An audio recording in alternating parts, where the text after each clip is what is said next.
देखेंगे। अब नेक्स्ट हम पढ़ेंगे यहाँ पर अपक्रिया की कोटि। अपक्रिया की कोटि किसे कहते हैं, इससे संबंधित एग्जाम्पल की अपक्रिया की कोटि कैसे फाइंड करते हैं किसी भी अपक्रिया से।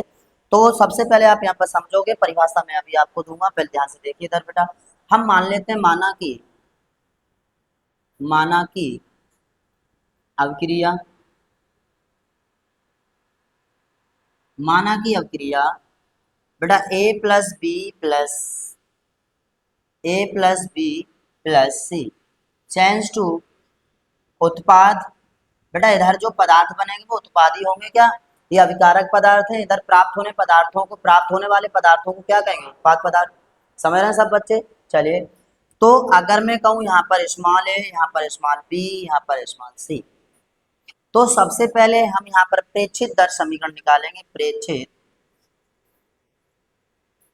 दर समीकरण, मैंने आपको प्रेक्षित दर समीकरण बताया होगा द्रव्यानुपाती क्रिया के नियमानुसार। आर बराबर क्या होता है बेटा, आर बराबर R is proportional to active mass of A, active mass of B, active mass of C। बताइए।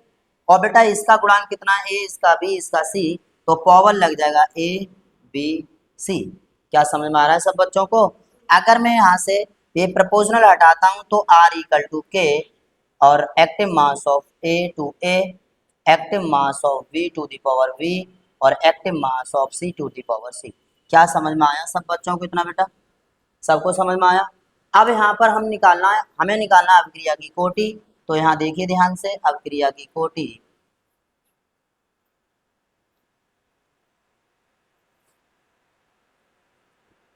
n बराबर, अपक्रिया की कोटि को याद रखोगे बेटा सब बच्चा, n से प्रदर्शित करते हैं। किससे प्रदर्शित करेंगे, n से। तो n बराबर यहाँ पर हो क्या जाएगा बेटा, ये जो सांद्रण पद आप देख रहे हैं क्या है बेटा, सांद्रण पद। ये सांद्रण पदों पर जो घात हैं उन घातों का योग ही अपक्रिया की कोटि कहलाता है। समझ रहे हैं सब बच्चे। बेटा क्या बोले, दोबारा फिर समझ लीजिए।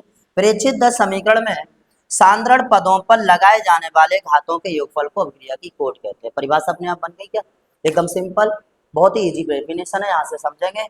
तो A प्लस बी प्लस सी, यानी कि जितने सांद्रण पदों पर घात हैं उन घातों का योग ही अपक्रिया की कोटि कहलाता है और इसे स्मॉल n से प्रदर्शित करते हैं। बताइए सब बच्चे, एक बार दोबारा से डेफिनेशन को समझोगे।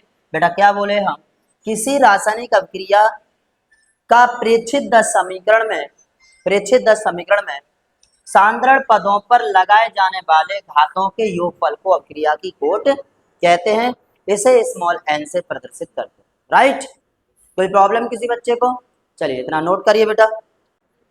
देखिए बेटा यहाँ पर हमने कोई एग्जांपल लिया है N2 plus 3H2 change to 2NH3, इससे हम निकालते हैं अपक्रिया की कोटि, तो समझोगे। हम जानते हैं प्रेक्षित दर समीकरण,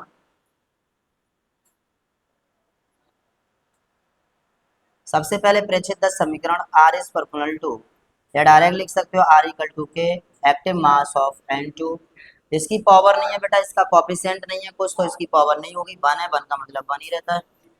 और एक्टिव मास ऑफ H2 की पावर 3, इसका मतलब 1 और ये 3।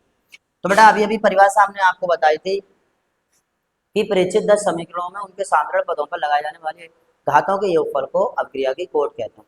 तो यहाँ पर घातों का योगफल हो जाएगा, तो यहाँ से अपक्रिया की कोटि निकाल लेंगे बेटा। अपक्रिया की कोटि n बराबर 1 प्लस 3, घात ये है, एक 1 है, एक 3 है, एक 3 और एक 1। बेटा इनको जब जोड़ेंगे तो कितना आ जाएगा, 4। ये हो जाएगा आपका आंसर।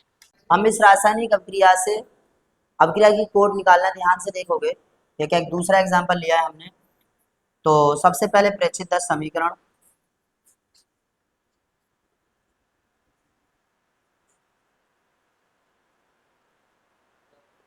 प्रेक्षित दर समीकरण R इक्वल टू के एक्टिव मास ऑफ NaCl और एक्टिव मास ऑफ AgNO3 की पावर, इसकी भी 1 है, इसकी भी 1 है बेटा। तो यहाँ से अगर मैं n निकालूं क्रिया की कोटि, तो 1 प्लस 1 कितना हो जाएगा बेटा, 2, आंसर आ जाएगा